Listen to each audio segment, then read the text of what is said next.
Hi. You had any conflict lately? Have you had any disagreements? Any missed expectations? Any failures? You know, it's just you and me. We're sitting right here. You can be honest. If you're a leader or a manager or a supervisor, if you're somebody who's daring the people around you to do great things, then you're very familiar with the resistance that comes as a direct result of your leadership. It's not like you wake up in the morning and you step outside and say, I love the smell of conflict in the morning. Movie reference, anybody? It's not like we set out to create conflict to energize resistance against our leadership. What we set out is to accomplish something.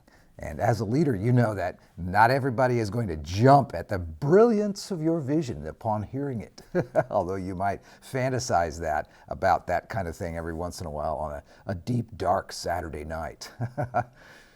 When you communicate the ideas that you have that you believe will make things better, or the vision of those things that could be or maybe should be, or the direction that you want to go, most of the time, the people that you lead will smile and nod and say, "What's a great idea?" Or maybe they'll ask a couple of questions. Maybe they'll wonder how something is supposed to happen and how their lives are going to change, but then they may just sit passively. Well, step out and lead, actually start to make things happen, and the resistance to your leadership will mount. It's kind of like Newton's third law all over again. You remember that? For every action or force in nature, there is an equal and opposite reaction. It's kind of like this. I set that bourbon glass down right there, which is rare for me to set a bourbon glass down, and I push it. For that brief second before it starts to move, it pushes back against me with the same amount of force that I'm pushing it until I have more force that makes it move. And then we get into other laws of Newton's brain. Gravity is going to push against this. Like even with an airplane, for example. An airplane in straight and level cruise flight, the weight of the airplane, which is gravity, and the lift of the airplane are equal and opposite, and they're pushing in effect against each other. That's what keeps the airplane in straight and level flight. And if you're going at the same speed in straight and level flight, thrust and drag will reach an equilibrium. So all four of those forces are in equilibrium, and that's what enables that airplane to fly in straight and level flight in the same direction. Newton is all over us whenever you and I lead. All of these concepts apply directly to us.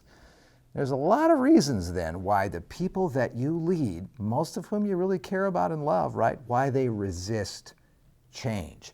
If you're wanting to go in a direction that's different than what they're used to, no matter how well you prepare them for it, people will resist change. Maybe they got uncomfortable, maybe, with the idea of change because just yesterday they got really comfortable in their job. Maybe they're experts in how things are right now and how things work right now, and they feel like a change resulting from your leadership will threaten their value. That's an up-close and personal reason to resist. Maybe they feel like that the change will threaten their power or their position. Maybe they resist change because they're just freaking busy. You know, ain't nobody got time for that. They just don't want to change at all because they're just too busy. Or maybe they've been busy long enough that they're just tired. Perhaps the reason folks resist the change that you bring about is because they think things are just fine the way they are. And they don't realize that their point of view is only one point of view. And they say, well, you know, if it ain't broke, don't fix it. And no matter where they're from, they probably have that accent, at least for that phrase. There's a lot of reasons why when you and I step out to lead, we experience resistance, because leadership is change. So each of those reasons for resisting change is probably worth a whole discussion in and of itself. But the fact remains that as a leader, you're creating the future in small or large ways. With your team, you're boldly going where your team has never gone before. TV reference, anyone? I do actually do more than sit around and watch old movies and TV. I do a couple more things than that. So one of the reasons, perhaps the most common reason that your team or my teams resist change is quite basic. They just don't get it. They don't understand it. It doesn't make sense. That don't make no sense is what's going on inside of their head when you're talking about change. This is complicated by the fact that whenever you or I lead, we're asking people to move in a different direction than what they're used to and into a future that in some small or large way is, from their perspective, maybe even from yours, untested and unproven. This lack of certainty about where they're going feels like a lack of security. So of course they resist. Of course they resist. Well, here's a simple way that I've learned to talk about change as a leader. And when I use it, especially when I use it as a discipline, I use it over and over and over, whether I feel like it or not. When I use this, it clears the way for change to occur. Or at least it clears the way for us to focus on those 6 other reasons that I listed above for resistance to change and deal with them. But let's get this I don't get it challenge out of the way first. So here's the way we talk about it. Here we go. First idea is start with this fact. All change is, in the last analysis, just learning.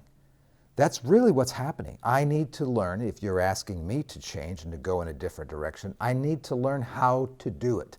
I need to learn what my role is. I need to learn why this priority, which was A1 in my mind yesterday, now has dropped off the list. I need to learn. And maybe I need to learn a new skill or a new jargon or have new relationships. All change is learning. You've probably been around organizations and led in them. You've heard people say there's just too much change going on around here. The pace of change is just too fast. But if you think that all change is learning, you're never going to hear somebody say, there's just too much learning going on around here. That's silly, isn't it?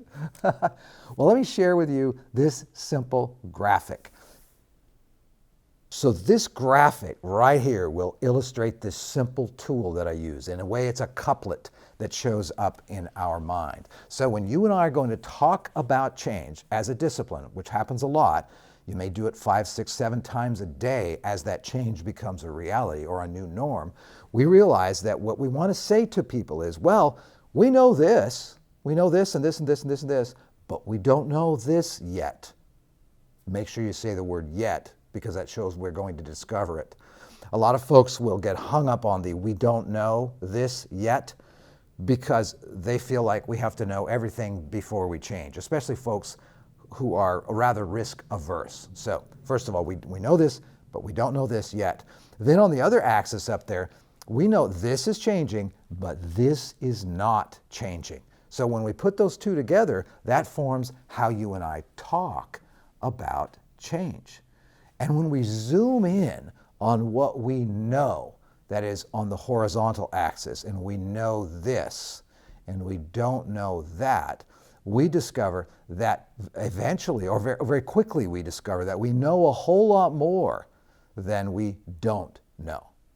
And when we look at what's changing and what is not changing, we discover that there's a whole lot more that is not changing than is changing. And we can help people get through kind of the emotional systems side of change. That is, they feel like, you and I, we've all been there together, right? We feel like that because this is changing and because we don't know this, that everything is changing and we don't know anything. We kind of experience some emotional distortion around that. So this helps us quantify. Most things are probably not changing. Some are changing, but not most. We know a lot, but we don't know everything. That helps us wrap our mind and therefore following that, our emotions around change. And we will know what to do with it then. So when you talk this way, you then are able to invite those people that you lead to learn with you, to double down on those things down at the bottom of that we do well that are not changing, and then to kind of relax with the stuff that is changing as we figure it out and learn how to do it. It's like you're asking them to go on a little bit of a trip with you, a little bit of a journey with you. We know we're going to go from here to San Diego. We don't know exactly how long it will take, but we know we're going to San Diego. We don't know exactly what the gas mileage is going to be in our vehicle. We don't know exactly where we're going to stop for restaurants, but we do know we're going to stop. We don't know exactly what the weather will be like. We know this about the weather, but we don't know that. And when we talk like that, it helps us wrap our mind around change. Now, this I think of as a discipline. It's not something you do once and then it's going to work. It's not something I say once at a staff meeting or send it out in a memo to everyone. This is a discipline. And like all disciplines, the benefit that's gained through this discipline is gained through consistency and through repetition. Do it over and over and over again, and then it helps people to really hear it and to lean in and start to engage. So let me get a little personal. It's just you and I right here. You're not watching this with a group of people, I'm sure. It's probably you and I on your phone or your iPad or something like that. So use this with yourself. Whenever change is on the horizon for you, and you notice that you're feeling threatened by that change, a little bit of anxious or afraid around it, lean in, get clear about what you know for sure, and get clear about what is not changing. It'll make all the difference. Get through those strong emotions that are anxiety and fear and all of that. That can kind of accompany change, especially change you don't know what you don't know yet, and change that you think this is changing and it feels like everything is changing. You can get through the emotions of that if you do this little exercise with yourself. And then focus on the fundamentals. And the fundamentals are likely not changing at all. The basics of the work, the essence of the work is what you focus on. And then do that work. Get really good at doing what you already do and do well. And you'll find that this approach will set you free. So a dear friend of mine is a fire chief in a pretty healthy and dynamic fire district. It's a pretty good sized fire district, and he's just been through the implementation after a lot of planning and a lot of feedback and a lot of discussion, a relatively small change in crew and apparatus deployment. It's taken a few months to arrive at the structure of this change and to communicate it. And the change is driven by years of data that they mined that show the changing population and location of the population and the changing demographics of the population in their service area. And so the firefighters, when they heard about this problem, were all engaged. And when the solution finally came down, designed with many of them actually, they were freaking out about the change. And as we were sitting together with the chief and a couple of his friends, kind of scratching our heads collectively over their reaction, this chief said to me, "You know, the only thing that firefighters hate more than the way things are is change." I thought that was hilarious. And in the years I've had the privilege and pleasure of working around a bunch of firefighters, I might be talking with you or about you right now, I found that to be so incredibly true. Well, this friend of mine used this way of thinking about change that I showed him, and it helped him a lot. And it uncovered some misunderstanding that was there, but it also exposed some of the deeper reasons for resistance to change that you could head off and deal with head on. So those are a little easier to deal with than when we discover them, than with that kind of mindless panic that happens when we feel like there's just too much change going on around here. Well, there you go. Thanks for taking a little bit of time to spend time with me today and join us in the studio. We appreciate it a lot. We work every week or so to come out with some of these ideas, and we've got a whole bunch of them cataloged there. So you may want to subscribe to this. That tells me, and it tells my team here, that this is worthwhile to you if you subscribe to it. I know there's a lot more of you who view this than who subscribe. It's pretty easy to subscribe. You click that subscribe button down at the bottom. You'll see 3 bells show up there too. That top bell says, I want to be notified anytime something happens with the Hilt Academy channel. So, hey, do that for us. You may want to also share this. If there's a friend who you think might enjoy this or might benefit from this, or maybe a friend who is in a situation where they're saying, there's just too much change around here, or something like that, click that little share button too. You can send it to them in a text. You can send it to them in email. I think there's even a smoke signal button down there somewhere on YouTube. You know, they keep advancing all the time. So anyway, I appreciate you spending time and look forward to seeing you in the next one. I'm going to enjoy this wonderful bourbon right now. Take care.